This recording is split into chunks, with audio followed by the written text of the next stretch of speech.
It's my feel-good breakfast show.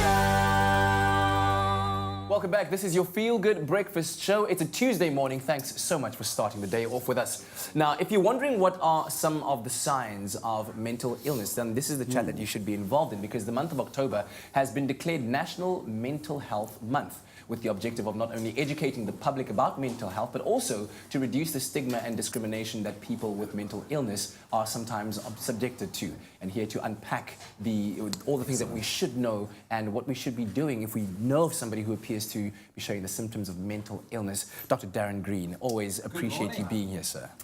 Morning, Doctor. And of course, our lines will also be open. So if you've got a comment or a question around mental illness, feel free to call us. It's 021-430-9881. But Dr. Darren Green, let's start off with some of the symptoms of mental illness. Yeah, so if you need to understand the definition implies that you have good balance. You can cope with the stresses of daily life, and then function to reach your full capacity, obviously emotionally, physically, and then obviously psychologically. So when that balance is disturbed, you'll then present with the symptoms, which would be alterations, for example, in your functions like mood, like concentration, like focus, like your ability to perform the required daily tasks, and also make a contribution to the community in which you live. So at what stage does a mental illness go over into something that gets noticed is when you start exhibiting those signs and symptoms that suggest you're not coping with the stresses of daily life and you're not functioning with your activities in daily living. Yeah. You talk about the alterations. How severe should these alterations be before we act on them? Before you act on them. I mean, one moment you're happy and then your favorite soccer team loses, now you're angry. Good question. So you would look, for example, at drastic changes in someone's persona from their baseline. Obviously, we all have different temperaments, inherent personalities, and a baseline mood normally. And it's normal for people to fluctuate above the line and below the line with the stresses of life.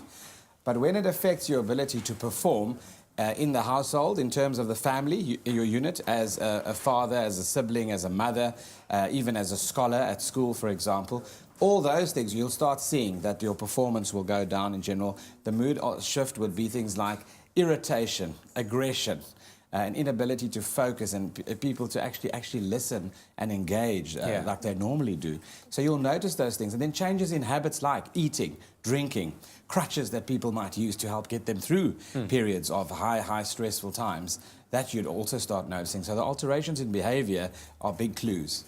And then, Doctor, the person's surroundings, the people around them, the environment, that also plays a huge role.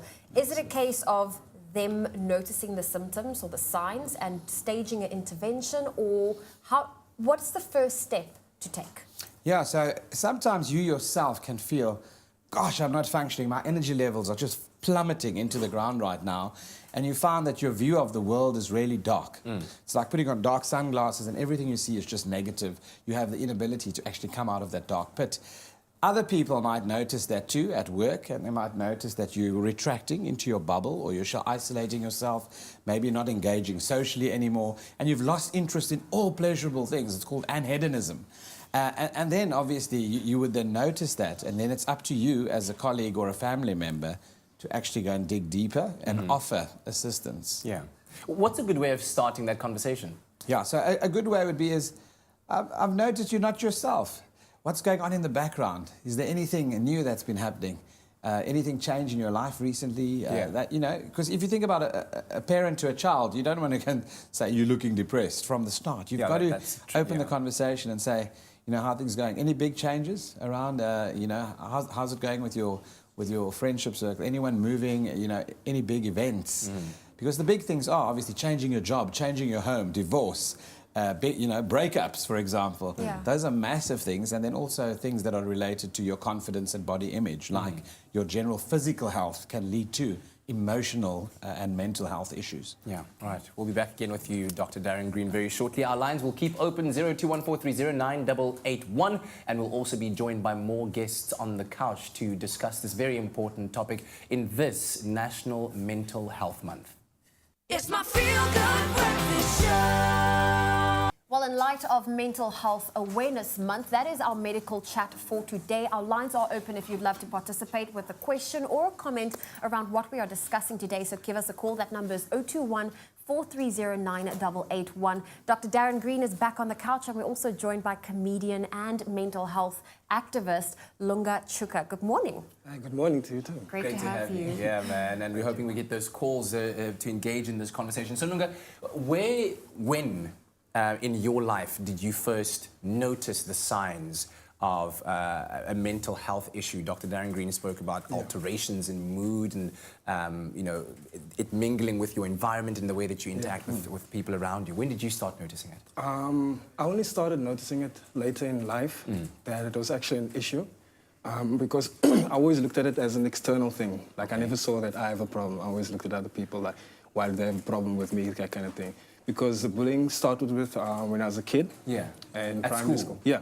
Bullying at school, yeah. Yeah.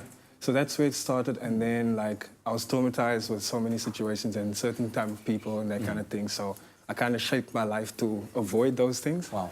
And then it hit me later in life when I had to go back and engage with these kind of people in these kind of situations. And that's when I realized, okay, actually I have a problem, and I can't, like I said, like because I'm a comedian now, and I find myself engaging and find myself in these situations. And when I found myself in that spot, I felt like, okay, I couldn't tap into my usual self and be myself, because I realized that I'm still affected from what has affected me as a kid. Wow. So, yeah. So you used comedy as your coping mechanism? Yeah, well, yeah. I kind of use comedy as well, and also with growing, I realized when I started working with the Youth Development Agency, they taught us to look at the source of the problem more than just the reaction. And for us to understand that the bully is also maybe a victim, and he's also maybe being bullied or also being faced with challenges. So that also made me change my perspective on the whole thing and try to look at it differently. So I actually got involved with anti-bullying campaigns and that kind of thing, trying to face it and head on that kind of. But I always thought that by doing that, I'm dealing with it. But like I said, as a comedian, finding myself in this space again, I felt like, shrinking back into that space again. Yeah, so yeah. for me, what helped me to cope with it was to first speak about it also, and also look at the self and not just externally. Dr. Green, perhaps from a medical point of view, you could elaborate on how something like bullying could result in something of a bigger problem later on in life that results in a mental health issue, especially just to kind of bolster the argument of schools and government implementing programs for anti-bullying campaigns throughout schools. It's certainly an area that we focused a lot on at the moment. I mean, the implications is quite dramatic, because bullying directly affects what you become and what you grow into. If people limit your boundaries in terms of you reaching your capacity due to them occupying your mental space of what they think you can and cannot be, it prevents you from growing into your full capacity, number one. Secondly, the trauma of going through that, I think you mentioned trauma a little bit later, the emotional trauma is triggered by memories and by certain situations and by certain words. And those flashbacks then accompany you for a long time in your life, where it affects your behavior and your interaction with those around you. It affects your relationships with other people, with your wife, with your family, with your children even. So, I mean, the effects are quite dire. Okay. Well, Lunga, I wanted to know from you, when you went through those changes of realizing, I'm not actually dealing with the problem at hand or the situation at hand, what kind of support were you looking for? Well, I think first and foremost, I just wanted someone to understand me, because most of the time you feel misunderstood. So, and also you think that your problem is unique, like no one will understand you, and you don't really speak to and open up to a lot of people. So I think the first thing for me was to open up about it, actually open that door in my mind and face that little kid and speak about it. And you realize as you speak about it and you speak and you engage with other people, you get different perspectives from people, and you realize, okay, it's not that much of a huge giant anymore, There are other people that face these kind of things, and there are ways to overcome it. So because you think the words and the remarks were personal, you think your problem is also personal, but it's bullying as a headline, Yeah. All right, well, we're going to keep our lines open, 0214309881. Give us a call, and when we come back, we'll also be joined by another guest, psychiatric hospital social worker Ricardo Rousseau, as we begin to unmask mental health during October, which is National Mental Health Awareness Month. Only you can make my day. So the month of October is National Mental Health Awareness Month, and so we are educating and unmasking all the facets of mental health that we can in a very short period of time. And we're joined by, my gosh, a plethora of experts and guests on the couch. Dr. Darren Green, we've also got psychiatric social worker Ricardo Rousseau, and Lunga Chuka, who is a comedian but also somebody who suffers with mental health. And so we look forward to a conversation with you as well. Give us a call on 021 430 9881. Well, can we start off the conversation with your T-shirts, gentlemen? Wearing T-shirts that says "mal," is it adjusted? Adjusted. Maladjusted. So this is a play on the Afrikaans word mal. You know, usually there's a negative connotation surrounding the word mal. So we're trying to challenge and change that. Let me just take the continent away so you can see. So we use the word to spread awareness. It is for sale online, and all the funds are going to our NGO, which is the Spring Foundation at Lentegeur Psychiatric Hospital, where we continue to do mental health education and awareness campaigns. Yeah. Sure. Tell us a bit more about your collaboration with Chocolate Time, I believe. Yes, so Chocolate Time, they the purveyors of very fine chocolate, Belgian chocolate, I might add. So the Peter Art Clark Centre, students from the centre visited Lentegeur Psychiatric Hospital, and they came to interpret what mental health means to them. Yeah. And they all went out and they did some artwork. So this is now on, 5 were chosen, and this is on the wrapper of these chocolates now. It comes in sugar-free, it comes in dark chocolate, 56%. I'm sorry, I'm having a moment here. Like, I just have to stop myself, like, I don't know. So this is very special because the artwork is actually how children interprets mental health. And when you open it, you will actually see on the inside, it says the name of the artist and the grade and the school as well. So it's a whole story behind it. So basically what we're looking to do with Chocolate Time now is to get businesses involved to co-brand. So, you know, the branding can go on the back, and, you know, these chocolates can be used as corporate gifts or just to buy it. Yeah. Well, we've got a caller on the line right now. So good morning. It is anonymous. What's your comment or question for us this morning? Hi, my comment is with regards to the mental health. I'm just so glad that you guys are touching on the topic, because like the guy's T-shirt says, mal, that there's a negative stigmatization with regards to mental health, that people think that it's a bad thing, you know, and that if you go through, if you suffer from depression or so, that there's something not right in your head. Although to some extent that it could be right, but it's more like that chemical reaction in your brain that Dr. Green can perhaps clarify as well. But from someone that's been through it, I went through to a Claro clinic. We have learned that there's definitely a wide range of people that suffers from this, and that the stigmatization that's out there is that, you know, that there's nothing wrong with you. It's just that you need to learn how to deal with the situation.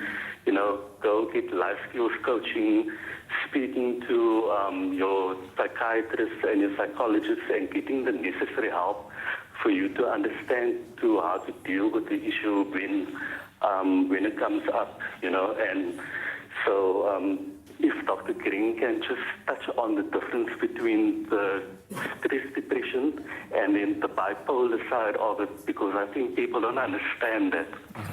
Thank you very much, Thank Anonymous. you so much, Anonymous, for sharing. Dr. Darren Green? Yeah, you make some such good points. The first thing is no one is immune to a mental health disorder.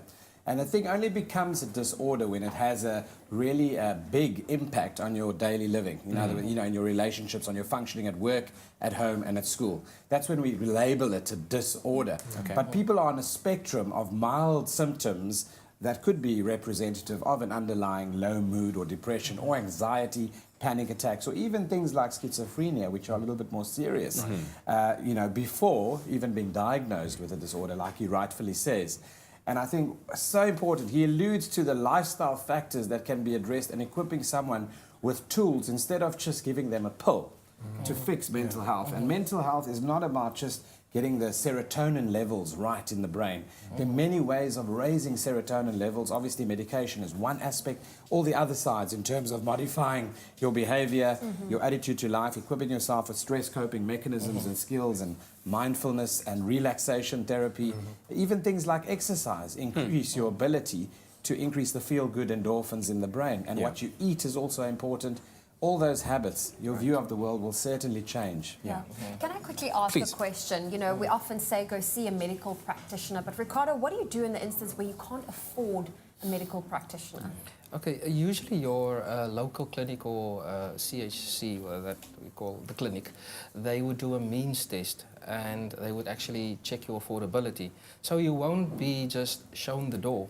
So based on your affordability, you know, it could also be free. Yeah. So there's never an instance where you would not be assisted. Yeah. Some closing comments from you, gentlemen. Maybe starting with you first, Lunga, about your message during Mental Health Awareness Month to everyone out there. Well, I would say, like with me, like when the first step with dealing with it was to actually look at the problems and then face it on, and then speak about it. So I would, from there, like things fall into place. Like I wouldn't say do a sport or do this and do it, because each to his own. Yeah. But the first step is to speak about it, open about it, make aware of it, look at the giant, and then slay it. Right. I like it. And from you, Ricardo?